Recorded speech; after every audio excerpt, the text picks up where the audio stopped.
अस्सलाम वालेकुम नाज़रीन। इमरान रियाज खान ने इंजीनियर मिर्ज़ा का सॉफ्टवेयर अपडेट कर दिया। इमरान रियाज खान ने उसको ये तक बोल दिया, तुम फौज के टट्टू हो और तुम्हें ऐसा ठोकूंगा तुम मुंह दिखाने के काबिल नहीं रहोगे। आइए नाज़रीन इमरान रियाज खान की पूरी गुफ्तगू सुनते हैं, फिर मज़ीद डिटेल आपके सामने रखते हैं। इंजीनियर साहब, आपके आसपास बहुत सारी किताबें पड़ी हुई हैं, इनमें कुरान पाक भी है, इसमें अहादीस की कुतुब भी हैं। आप किसी एक किताब पे हाथ रख के बताएं कि आपने मुझे फ़ोन करके इमरान खान साहब जब वज़ीर आज़म थे उनसे मिलने के लिए ख्वाहिश का जो इजहार किया था वो किन अल्फाज में किया था। आप तो कहते हैं ना कि आप इमरान खान से मुतनफ़र हुए 2014 में जब वो एस्टेब्लिशमेंट के साथ मिल गए और उन्होंने जाके धरना दे दिया। आप सिर्फ ये बता दें कि जब 2018 में वज़ीर आज़म पाकिस्तान बने तो 2020 के आसपास 21 के आसपास आप इमरान खान साहब से मिलने के लिए बहुत बेताब थे और आपने बड़ी कोशिश की इमरान खान साहब से मुलाकात करने के लिए और आपने कई लोगों से राब्ते भी करवाए। फिर आपने मेरे से राब्ता किया, मेरा जवाब मैं आपको बता दूंगा मैंने आपको क्या दिया था और आप इमरान खान साहब से क्यों मिलना चाहते थे और उसके लिए आप किस किस्म की लिसियां लगा रहे थे और आप क्या बात ऐसी कर रहे थे। देखिए, मुझे एग्जैक्टली पता है कि आपको बुग़्ज़ क्या है इमरान खान पे, मुझे एग्जैक्टली पता है कि आपको इमरान खान पे गुस्सा क्या है। मैं जानता हूं, मैं आपकी इज्जत रखना चाह रहा हूं, आपको पंगे लेने का शौक है। तो अगर आपको इतना ही शौक है पंगे लेने का तो भाईजान जिन्होंने आपको लॉन्च किया ना, जो आपको इस वक्त डील कर रहे हैं, जो आपको इस वक्त चाबी भर रहे हैं, वो मेरा कुछ नहीं बिगाड़ सके क्योंकि मेरे रब ने मुझे ये तौफीक दी कि उसने मेरे सामने सच्चाई खोली है। तो मेरे रब ने मेरी आंखें खोली हैं और मैंने खुलकर सच को बोला है और आइंदा भी इंशाल्लाह बोलता रहूंगा। तो मरे हुए को मारना तो बहुत आसान होता है, आज बैठ के फैज़ हमीद को 4 गालियां दे देना, ये कौन सी बात है। फैज़ हमीद क्या बेचता है, वो गिरफ्तार हो गया, कोई भी उसको गाली दे सकता है। नदीम अंजुम का नाम लीजिए, मौजूदा DGISI का नाम लीजिए, जनरल आसिम मुनीर साहब का बताइए कि वो क्या कारनामा कर रहे हैं, किस तरह मुल्क को चला रहे हैं, बताए ना उनके बारे में। जनरल फैज़ हमीद के गुनाह तो इतने से थे, बहुत छोटे से थे। अब जो फस्ता ये जुल्म और जबर हो रहा है ये तो बहुत बड़ा है। क्या जनरल फैज़ हमीद ने कितनी औरतें उठाई थी पॉलिटिकल पार्टीज की, मुझे बताए ना। कितने घरों की चादर और 4 दीवारी का तकद्दुस पामाल किया था। मैं उसका केस नहीं लड़ रहा, मेरी तरफ से बाहर में जाए वो भी, लेकिन मामला ये है कि आप ये बताएं कि क्या ये गुनाह बड़े नहीं है जो आप बोल रहे हैं। बहरहाल मैं किधर मौलवी के चक्कर में पड़ गया, इनको मैं जवाब दूंगा तसल्ली के साथ। इन्होंने कुछ ऐसी चीजें बोली हैं, कुछ ऐसे हकायक इन्होंने मसक किए हैं, कुछ ऐसे झूठ इन्होंने बोले हैं जिसके बाद मेरे दिल से ये उतर गए हैं। और दूसरी बात यह है कि मैं आपको सुनता था, मैंने कभी नहीं कहा कि मैं आपका शागिर्द हूं। मैं आपको भी सुनता था और 1 दर्जन और उलमा इकराम है उनको भी सुनता था और इस तरह तो फिर मैं सारों का शागिर्द हो गया। यानी मैं जिसका भी वीलॉग सुनूंगा, मैंने अब तक मेरे ख्याल में 300-400 मौलवियों के वीलॉग सुने हैं, तो मैं सबका ही शागिर्द हो गया। फिर इसका मतलब है मेरे तो उस्ताद ही खत्म नहीं होंगे। तो मैंने सबसे कुछ ना कुछ अच्छा सीखा और जिन दिनों में मैं दीन की तरफ रागिब हो रहा था उन दिनों में मैं आपको भी सुनता था, इसलिए मैं आपकी बड़ी इज्जत करता हूं। लेकिन मुझे नहीं लगता आपको इज्जत रास है और जो आप पंगे ले रहे हैं आपको इंशाल्लाह तसल्ली आपकी हो जाएगी, आपकी तसल्ली हो जाएगी क्योंकि आप मरे हुए को मार रहे हैं और आप मुनाफकत कर रहे हैं। मैं ये साबित करूंगा कि आप मुनाफकत कर रहे हैं, आप मुनाफकत कर रहे हैं और ये साबित हो जाएगा, बड़े आराम से साबित हो जाएगा। और ये जो आपको शौक है ना बैठ के मुनाजरे करने का, तो आपके दरवाजों से बेचारे उलमा इकराम कई दफा वापस गए, जहां मुनाजरा करना है वहां से तो आप दौड़ जाते हैं, कभी बात ही नहीं सुनते। उलमा इकराम आपके शहर के अंदर पहुंचे, आपके सामने आकर बैठे, आपको हर जगह पे उन्होंने कह दिया हमारे साथ मुनाजरा करें, आप मुनाजरा करने के लिए कभी तैयार ही नहीं हुए। तो जिनसे मुनाजरा करना है उनसे तो आप दौड़ जाते हैं। एक छोटे से कमरे के अंदर बैठ के वहां बैठ के चिल्लाना, ऊंची बोलना, पुढ़कते रहना, इससे कोई बदमाशी नहीं होती, इससे कोई बहादुरी नहीं होती। जनाब आप मेरे घर आप मिलने आना चाहते थे और आपने कहा जी मेरी जान को खतरा है, मैं नहीं आ सकता इमरान भाई। मैं कहा जी ना, आपकी बड़ी मेहरबानी। मुझे रियासत से खतरा था, आपको तो एक आधे जत्थे से खतरा था, मैंने तो तालिबान भुगते हैं, बड़े बड़े खतरे भुगते हैं, कई दफा मरते मरते बचाऊं। तो आप क्या बेचते हैं जनाब, कभी उल्टा लटक के आपको 10 15 20 डंडे पड़े हो ना लकड़ी के, तो आपको पता चल जाए कि आपका इनकलाब निकलता कहां से है। मैं वो सारा कुछ भुगत के आया हूं और फिर अपनी वही बात कर रहा हूं जो बात मैं करता था और वो करता रहूंगा।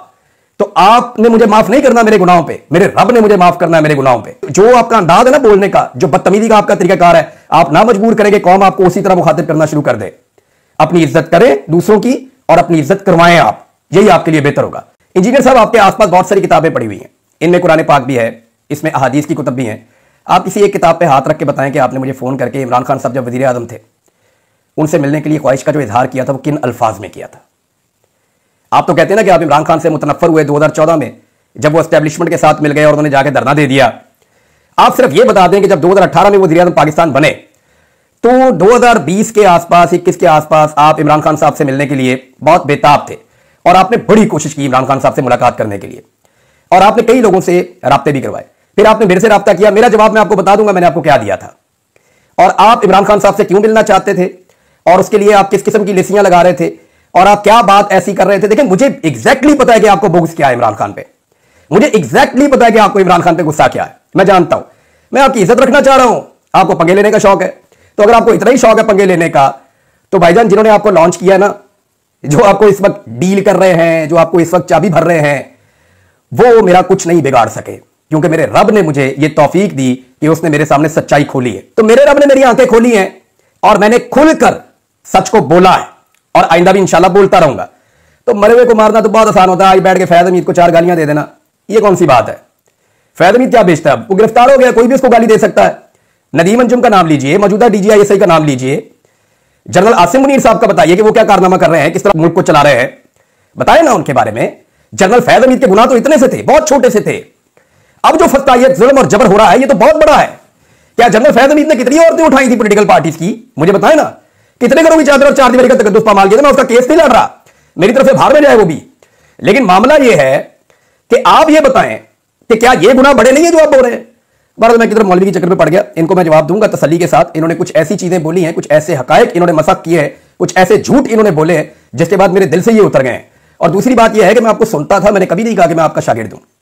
मैं आपको भी सुनता था और 1 दर्जन और उलमा इकराम है उनको भी सुनता था, और इस तरह तो फिर मैं सारों का शागिर्द हो गया। यानी मैं जिसका भी वीलॉग सुनूंगा, मैंने अब तक मेरे ख्याल में 300-400 मौलवियों के वीलॉग सुने हैं, तो मैं सबका ही शागिर्द हो गया। फिर इसका मतलब है मेरे तो उस्ताद ही खत्म नहीं होंगे। तो मैंने सबसे कुछ ना कुछ अच्छा सीखा, और जिन दिनों में मैं दीन की तरफ रागिब हो रहा था उन दिनों में मैं आपको भी सुनता था, इसलिए मैं आपकी बड़ी इज्जत करता हूं। लेकिन मुझे नहीं लगता आपको इज्जत रास है, और जो आप पंगे ले रहे हैं आपको इंशाल्लाह तसल्ली आपकी हो जाएगी, आपकी तसल्ली हो जाएगी, क्योंकि आप मरे हुए को मार रहे हैं और आप मुनाफकत कर रहे हैं। मैं ये साबित करूंगा कि आप मुनाफकत कर रहे हैं, आप मुनाफकत कर रहे हैं, और ये साबित हो जाएगा, बड़े आराम से साबित हो जाएगा। और ये जो आपको शौक है ना बैठ के मुनाजरे करने का, तो आपके दरवाजों से बेचारे उलमा इकराम कई दफा वापस गए, जहां मुनाजरा करना है वहां से तो आप दौड़ जाते हैं, कभी बात ही नहीं सुनते। उलमा इकराम आपके शहर के अंदर पहुंचे, आपके सामने आकर बैठे, आपको हर जगह पे उन्होंने कह दिया हमारे साथ मुनाजरा करें, आप मुनाजरा करने के लिए कभी तैयार ही नहीं हुए।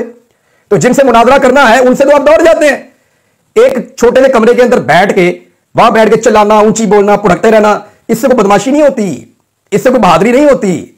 जनाब आप मेरे घर आप मिलने आना चाहते थे और आपने कहा जी मेरी जान को खतरा है, मैं नहीं आ सकता इमरान भाई। मैं कहा जी ना, आपकी बड़ी मेहरबानी।